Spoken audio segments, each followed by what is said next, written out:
साथियों नमस्कार। तस्वीरें आपको पानीपत की हम दिखाने जा रहे हैं, जहां पर आप ये दिमाग से सोचना कि जहां जो तस्वीरें हम आपको दिखाने जा रहे हैं आपको हैरान करने वाली हैं। जहां पर आपको लगता है कि सरकार इंटरव्यू ले लेकर के बड़े बड़े यानी कि सिस्टम से निकाल करके जब आपको नौकरी दिलाती है, और यहाँ पर आपको मात्र 16 लाख रुपए दें और आपको तुरंत नौकरी आपको मिल जाएगी। हम आपको तस्वीरें दिखाने जा रहे हैं यहाँ पर, तो आप तस्वीरें देख सकते हैं। जी, आपका क्या नाम है? मेरा नाम नरेश कुमार है सर जी। जी सर जी, राजेंद्र कुमार है जी। ये SBI बैंक MTH CHSL में नौकरी लगाने का रैकेट चलाता है जी। ये इसका भाई है जी, ये भी इसके साथी है, ये इसका फादर है जी। ये तीनों मिलकर जी नौकरी लगाने का रैकेट चलाते हैं जी। इसका फादर जी पहले मजदूरी का काम करता है जी। अब इसके पास करोड़ों की रुपए की संपत्ति आ गई जी मात्र 2 से 3 सालों में जी। तो फिर जी मैंने कई जगह कंप्लेंट लाई जी, SP को, IG को, DGP को जी। कहीं मेरी सुनाई नहीं हुई जी। उसके बाद जी मैं माननीय गृह मंत्री नीलम जी के पास गया जी। उन्होंने जी SP कैथल को फ़ोन किया जी। इन पे 420 का मुकदमा दर्ज होया जी 2021 में जी। आज 2026 हो गया जी, आज तक गिरफ्तार नहीं करे जी बंदे जी। उसके बाद जी इन पे पानीपत में भी मुकदमा दर्ज है जी। मैं यहाँ तारीख पे आ रहा था जी, वहाँ मेरी टांग तोड़ गई रास्ते में संध में जी। संध में भी इनके ऊपर जी FIR दर्ज है जी। ये 16 लाख रुपए लेते हैं जी और SBI बैंक में कैशियर की नौकरी लगाते हैं जी। और तो फिर मैंने जी कई जगह वो दे जी। फिर इन्होंने जी मेरे को बोला जी हमारी कहीं कंप्लेंट ना करना जी, भैया हम तेरे पैसे दे देंगे जी। इन्होंने अपने बैंक में बुला के जी मेरे को एक चेक जी 10 लाख रुपए का और जी एक चेक 6 लाख रुपए का दे दिया जी इन्होंने जी। उसके बाद जी SHO बोले जी इनकी नौकरी चली जाएगी, तू इनसे पैसे ले ले जी। मैंने कहा ठीक है जी। SHO ने बुला के जी मेरे को 5 लाख रुपए कैश दिला दिए जी। कैश दिला दिया जी। तीसरा चेक फिर दिला दिया जी SHO साहब ने जी। ये तीसरा चेक मैंने फिर अपने खाते में लगाया जी। ये फिर बाउंस हो गया जी। तो फिर मैं आपके चैनल के माध्यम से हरियाणा पुलिस DGP से निवेदन करना चाहता हूँ, इन नौकरी का रैकेट चलाने वालों से मेरे को जान का खतरा भी है जी। और ये पेपर लीक कराते हैं जी, बैंक, रेलवे, MTH CHSL में नौकरी लगवाते हैं जी ये बंदे जी। इनका क्या क्या नाम है? इनका नाम राजेंद्र कुमार है जी। बाप का नाम? मुकेश कुमार। बाप का नाम प्रेम कुमार है जी। ये रहने वाले प्रॉपर तो कैथल के हैं जी। बाकी ये कमरे किराए पे लेके जी पानीपत। दूसरे का नाम क्या? करनाल जी। दूसरे का नाम क्या? मुकेश कुमार है जी। बाप का नाम? उसका नाम भी ये है जी, राजेंद्र कुमार है जी। हाँ, तीसरे का नाम? एक प्रेम कुमार है जी। हाँ, उसका नाम बाबूराम है जी। अच्छा, कैथल के रहने वाले? कैथल के रहने वाले जी। अलग अलग शहर में से कमरे किराए पे लेकर नौकरी लगाने का रैकेट चलाते हैं जी। आज भी मैं यहाँ आया था जी, मैंने SP को कंप्लेंट दे दी जी पहले भी जी। IO ने जिनके साथ सांठ-गांठ करके जी फर्जी रिपोर्ट बना दी जी। यहाँ पे लिख दिया जी यहाँ का कोई मामला नहीं है, जबकि जो मेरे पैसे दिए हैं जी रजिस्टर्ड है बकायदा नोट रिपब्लिक पे जी। मेरे को स्टाम्प भी दे रखा पार्टी ने, बैंक वालों ने, भैया हमने इसको 5 लाख रुपए दे दिए और ये चेक नंबर 009 भैया हम इसको दे रहे हैं जी। वो मैंने लगाया, बाउंस हो गया जी। IO जी गलत रिपोर्ट बनाता है, CM विंडो में जी भेज देता है जी। उनके साथ सांठ-गांठ करके IO ने जी। आज फिर मैं जनता दरबार लग रहा था जी, SP को मैंने कंप्लेंट दी है। DSP साहब ने मेरे को आश्वासन दिया है कि हम जांच कराएंगे इस मामले की। क्या मामला है जी? मेरे पास जिनके खिलाफ जी डायरेक्ट वीडियो है जी, बैंक में यूज किया जाने वाला कोड वर्ड है जी, पासवर्ड है जी, 102 फोन कोडिंग है जिनकी SBI बैंक कर्मचारियों की जी, पेपर लीक के संबंधित जी। कोई भी अधिकारी जी इनको गिरफ्तार करना चाहता है जी, मेरा नंबर ले सकता है जी। 94 166 43 098 नंबर है जी मेरे पास। इनके पूरे खिलाफ एविडेंशियल है जी।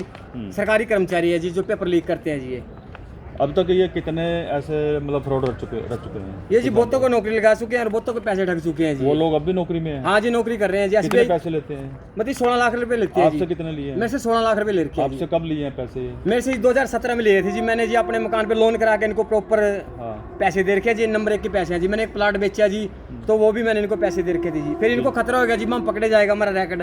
तो इन्होंने जी मेरे को अपने बैंक में बुला लिया जी। वहाँ बैंक में बुला के खुद के मतलब चेक दे दिए जी इन्होंने मेरे को। बोला ये ले तेरे 16 लाख रुपए, हमारी कंप्लेंट मत किया कर SPDC को जी।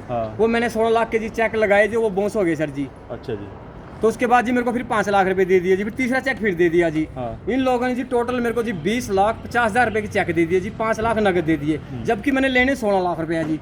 हाँ जी। तो आपसे आपके पास 16 लाख रुपए कहाँ से आए? क्या करते हो आप? मैं जी कपड़े का काम करता हूँ जी। अच्छा। मैंने जी SBI यूनियन बैंक से लोन लेके जिनको पैसे दे रखे हैं जी, मेरे 1 नंबर के पैसे हैं जी। यहाँ कोर्ट में बकायदा गवाही भी हुई है जी बैंक मैनेजर की जी। बैंक मैनेजर ने मेरे हक में गवाही दी है, हाँ इस बंदे ने भी मेरे से पैसे ले रखे हैं लोन पे जी। तो आज जो आप SP से मिलने के लिए आए थे, हाँ जी, खास देना चाहते हैं, हाँ अब आप क्या चाहते हो? मैं तो चाहता हूँ जी इनको गिरफ्तार किया जाए जी, इन बंदों को जी।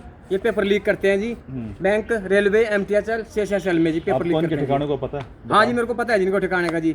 लुधियाना जी इनका ठिकाना एक तो, दूसरा जी करनाल जी IG ऑफिस के पास जी, तीसरा यहाँ जी मॉडल टाउन में इसकी शिफ्ट बैर किया जी, यहाँ रहता है जी कमरे किराए पे लेके जी। एक गुड़गांव में जी गुड़गांव में कमरे ले रहे हैं, जिसका साड़ा है जी, वहाँ से रैकेट चलाते हैं जी मेन तो मतलब आपका कहना क्या है कि जहाँ पे दरखास्त जाती है ये पुलिस से साठ-गांठ करते हाँ जी, साठ-गांठ कर लेते हैं जी पुलिस वालों के साथ जी, गलत रिपोर्ट बना देते हैं जी पुलिस ने जी फर्जी साइन मार रखे हैं जी हैं।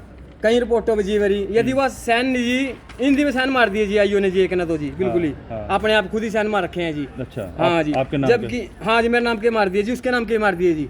जबकि कोई भी बैंक अधिकारी है जी कैसरी की पोस्ट पे है जी, वो हिंदी में साइन नहीं मारता जी। आईओ की सारी राइटिंग लैब टेस्ट करा लो जी, आईओ के फर्जी साइन मिलेंगे आपको। उसके बाद जी मैं यहाँ आ रहा था जी, मेरी टांग तोड़ दी जी, आईओ ने जी मेरी मोटरसाइकिल बाउंड कर ली जी। 6 महीने मेरी मोटरसाइकिल जी थाना संध में रही जी। उसके बाद मैंने कहा जी मेरी मोटरसाइकिल छोड़ दे, मैं एसपी के पास गया, गंगाराम पुनिया के पास। एसपी बोला हमारे पास पावर नहीं है, जज तेरे को जी वो देगा सूबरदारी, तब उस पे बेस पे तेरी मोटरसाइकिल छूटेगी जी। उसके बाद मैंने जी एक बंदा भेजा जी आईओ के पास, मैं या तो मेरी मोटरसाइकिल छोड़ दे, नहीं मैं तेरी कंप्लेंट दिल्ली सीबीआई को करूंगा कि तूने ऐसे ऐसे गलत रिपोर्ट बना रखी है। तो आईओ डर गया जी, आईओ ने जी ऐसे ही दे दी फिर मेरी स्कूटर।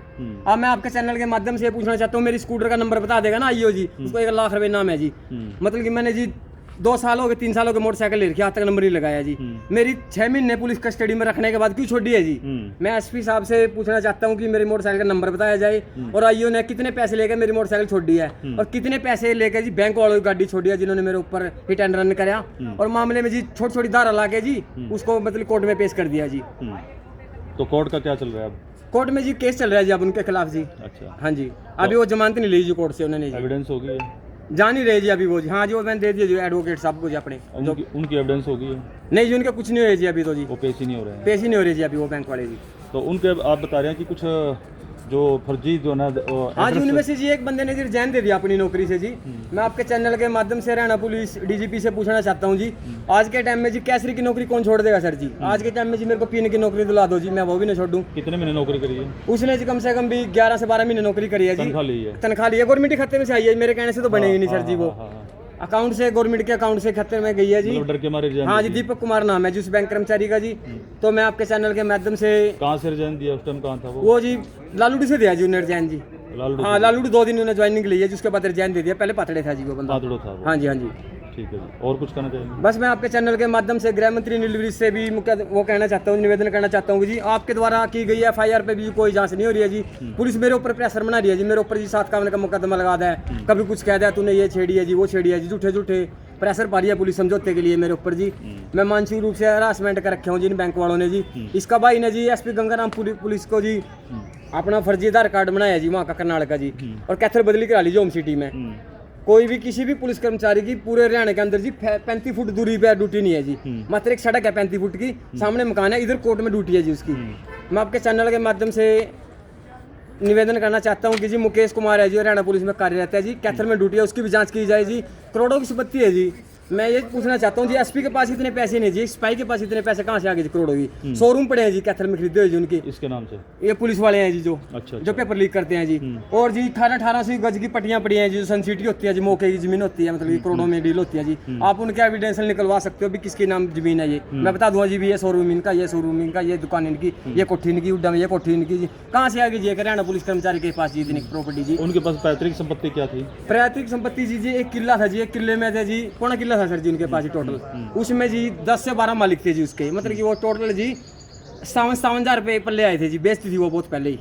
मतलब कि पल्ले की कोई प्रॉपर्टी नहीं है जी उनके पास, 1 रुपया भी सिंगल भी। अच्छा अच्छा। इसका जो फादर है जी दिहाड़ी मजदूरी करता था जी चौक में जी 300 रुपए में जी। आज करोड़ों की संपत्ति कहाँ से बना ली जी ने? 3 साल की चेक कर लो जी आप, करोड़ों की संपत्ति कहाँ से आ गई जी? करोड़ों के प्लाट 18 गज के कौन ले लेगा प्लाट? पैलेस के लिए जी ने प्लॉट ले रखे हैं 2-2 2.5 किलो भी, यहाँ शादी के लिए पैलेस बनाएंगे, मतलब इन्वेस्टमेंट कर रखी है जो पेपर लीक के पैसों की जी वहाँ पे जी इन्होंने जी। तो आपका शुभ नाम? मेरा नाम नरेश है सर जी। नरेश जी।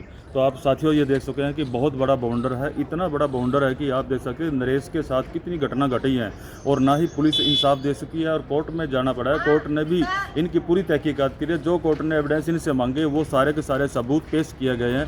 और इतना ही नहीं है, एक कांस्टेबल नाम का जो कांस्टेबल नौकरी लग गया है, और उसके पीछे इतने अरबों रुपए की जो प्रॉपर्टी, करोड़ों नहीं अरबों रुपए की प्रॉपर्टी कैसे उसने बना ली है। जैसे कि आपको सीधा साक्षात ही बताया गया है कि नरेश कुमार ने बताया कि अभी इन्हें जैसे जानकारी दी है और दस्तावेज भी है, पुख्ता जानकारी इन्होंने दी है और मौके पर जा करके ये दिखा भी सकता है कि इतने इतने गज के प्लाट और इतनी प्रॉपर्टी और ये जो बैंकेट हॉल है ये है, एक कांस्टेबल एक की नौकरी में घर ही चल सकता है, लेकिन इससे बड़ा जो करोड़ों रुपए की प्रॉपर्टी है उतनी नहीं हो सकती। जैसे इन्होंने बताया कि फर्जी तरीके से नौकरी लगवाना, फर्जी तरीके से साइन मार करके इस तरह से काम करना, सरकार को इतना चकमा देना और इतनी बड़ी एडमिनिस्ट्रेशन को, सरकार के पास सारी तरह की CID हैं, सारी तरह के एजेंसियां हैं, उसके बावजूद भी ये 3-4 जो बंदे हैं आज भी पूरे देश का और पूरे हरियाणा का सरकार का आंखों में धूल झोंक रहे हैं। तो इसकी विस्तृत जांच होनी चाहिए, क्योंकि जहां भी इनकी इन्वेस्टिगेशन जाती है वहीं पर पैसे भर देते हैं, क्योंकि इन्होंने 1 करोड़ नहीं कमाया है, अरबों रुपए के हिसाब से पैसे कमा रखे हैं। अगर ये 5-4 लाख रुपए किसी भी एक थाने में दे देते तो वहाँ से ये बच निकलते हैं। इसलिए अभी तक इनके ऊपर कोई भी कार्रवाई नहीं हो रही है, लेकिन कोर्टों में जरूर केस चले हुए हैं। तो आज नरेश कुमार जी मीडिया के सामने पेश हुए हैं, तो मेरा सत्य समाचार के माध्यम से सभी दर्शकों से अपील है, सभी शासन और प्रशासन से अपील है कि मुख्यमंत्री इसकी एक फिर अलग से SIT बना करके इसकी जांच कराई जाए। और ऐसा नहीं है कि सरकार अगर ईमानदारी से जो ये किसी CBI से अगर ये केस सौंपती है तो बहुत बड़ी जो सरकार का जो जिस तरह से चूना लगाया है, जहाँ जहाँ नौकरी लगवाए हैं, ये सारे के सारे उगलेंगे। और जहाँ जहाँ इनके द्वारा नौकरी लगे हैं बंदे, वो भी अपना नाम बताएंगे कि वो कहाँ कहाँ लगे हैं और कितना रुपया गबन इन्होंने सरकार का किया है, कितना रुपया लोगों का गबन करके वो लोग जो नौकरी लगे हैं, कोई 7वीं पास है, कोई 8वीं फेल है, उनको बैंक मैनेजर की, कैशियर की, क्लर्क की और तरह तरह की जो उनको पोस्टें दे करके लगा रखी है, जो साइन इंग्लिश में भी नहीं कर सकता है, वो आदमी आप सोच समझिए कि कितना नुकसान सरकार का करता होगा, कितना बैंक का काम करता होगा। SBI में ये लोग कार्यरत हैं और रिजाइन दे देकर जब इनको पता लग जाता है कि यहाँ तुम्हारी इन्वेस्टिगेशन होने वाली है, वहाँ से रिजाइन देंगे, किसी दूसरी जगह लग जाते हैं। कोडवर्ड है इनके पास, ATM भी है और उस ATM वो का एक कोडवर्ड दे रखा है, उसमें कोडवर्ड देते हैं और ये आंसर शीट पर वो कोड दबाते हैं तो वो नंबर सारे के सारे कंप्यूटर में सो जाते हैं। इसलिए वो 90% लेकर के वो लोग भर्ती हो रहे हैं, पुलिस में भर्ती हो रहे हैं और भारतीय स्टेट बैंक में और भी तरह तरह की नौकरियों में उन्होंने पा रखी है। अब सवाल ये उठता है कि क्या सरकार निष्पक्ष रूप से ये इन्वेस्टिगेशन कराएगी। यदि सरकार इन्वेस्टिगेशन कराती है तो बहुत बड़ा करोड़ों रुपए का गबन और करोड़ों रुपए का घोटाला सामने आएगा और वो लोग सामने आएंगे जिन्होंने पैसे दे करके नौकरी गलत तरीके से पाई है। जुड़िए अगली खबरों तक। बंसीलाल पंचाल, सत्य समाचार, पानीपत, हरियाणा।